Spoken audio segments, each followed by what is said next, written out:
में सेना का हेलीकॉप्टर क्रैश, मंडाला में सेना का हेलीकॉप्टर क्रैश। देखिए, जिस बात की चिंता लगातार बनी हुई थी कि यहां कोई अनहोनी ना हो जाए, क्योंकि को पायलट और पायलट से संपर्क नहीं हो पा रहा था और हर कोई यही प्रार्थना कर रहा था, हर कोई यही अपने मन में लगातार प्रार्थना कर रहा था कि इस तरह की कोई अनहोनी ना हो जाए।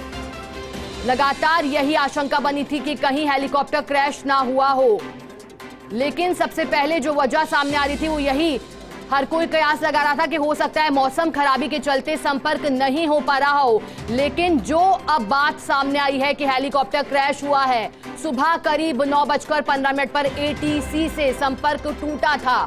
सुबह से ही लापता था सेना का चीता हेलीकॉप्टर। और इसी पर अधिक जानकारी देने के लिए हमारे साथ रक्षा विशेषज्ञ कर्नल अनुपम जेटली जुड़ गए हैं। सर, सबसे पहले तो आपसे जानकारी चाहेंगे, बहुत ही दुखद ये हादसा हुआ, फिलहाल क्या जानकारी सामने आ रही है जो आप साझा करना चाहेंगे? नमस्कार। देखिए, ये चीता हेलीकॉप्टर का जो क्रैश हुआ है अरुणाचल में, ये बहुत दुखद है जी, और ये कंफर्म्ड है कि क्रैश हो चुका है जी। और इसमें हमें ध्यान देने की बात है कि चीता बहुत ही पुराना हेलीकॉप्टर है। हालांकि इंडिया में निर्मित हो रहे हैं, इंडिया में बन रहे हैं, मगर टेक्नोलॉजी बहुत पुरानी है।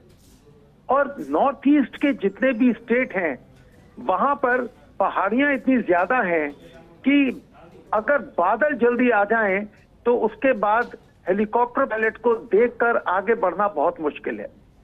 और अक्सर ऐसी हालात में जब पहाड़ियों में एकदम से हवा का स्क्यूड एयर आता है और बादल आ जाए तो नजर नहीं आता कि हेलीकॉप्टर और पहाड़ी के बीच में कितना फासला है।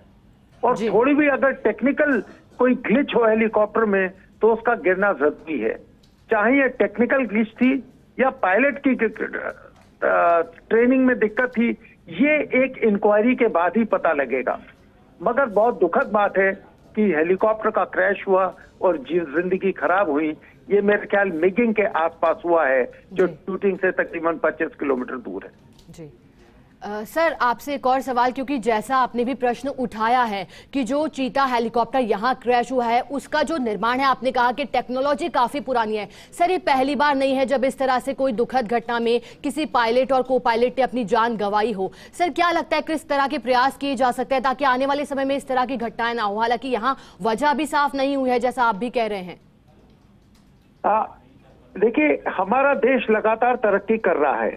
जो हमने लाइट हेलीकॉप्टर HAL ने बनाए हैं वो इंडक्ट हो चुके हैं, मगर पुराने इक्विपमेंट को फेज आउट करने में समय लगता है, क्योंकि नए इक्विपमेंट के निर्माण का एक प्रोसेस है, एक फिक्स टाइम है जिसमें उसको बनाया जा सकता है और पुराने इक्विपमेंट को रिप्लेस किया जा सकता है।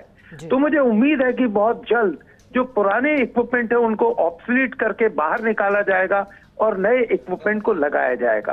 अब हमारे जो लाइट हेलीकॉप्टर हैं वो खाली भारत और की नेवी, एयरफोर्स और आर्मी में नहीं, वो विदेशों में भी 3-4 कंट्रीज हैं जिनमें बेचे गए हैं और अच्छी सर्विस कर रहे हैं। तो देश सही राह पर है और हम अपना इंडिजिनस जो भारत में है निर्मित, वो मेक इन इंडिया के तहत आगे बढ़ रहे हैं और बहुत जल्दी मुझे उम्मीद है कि हमारी स्थिति सुधरेगी। जी, बहुत शुक्रिया अनुपम जेटली जी, आपका मैसेज जुड़ने के लिए और पूरी जानकारी के लिए। वक्त